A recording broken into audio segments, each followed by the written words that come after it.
streamlined Gold Smashers with 16 big points coming from 15 attacks and 1 block.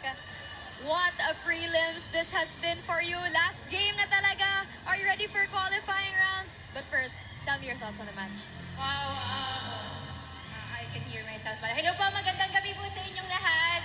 First of all, I just want to thank all the fans who came here to support our game.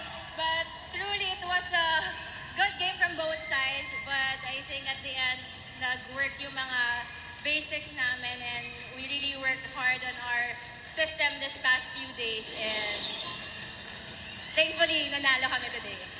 Tell me about set 2. You were down by as much as 8 points, 15-5 run to end it. I saw so many in-game adjustments. Tell me how you got past it. Well, Coach Sherwin, every time magta-timeout talaga siya, he was asking us to get 1 point at the time lang. And it just so happened na nagkataon na siguro the momentum was switch on our side. So, luckily, we finished it kasi syempre at the end of the day, medyo mahirap din talaga pag gandun ka sa posisyon na gano'n.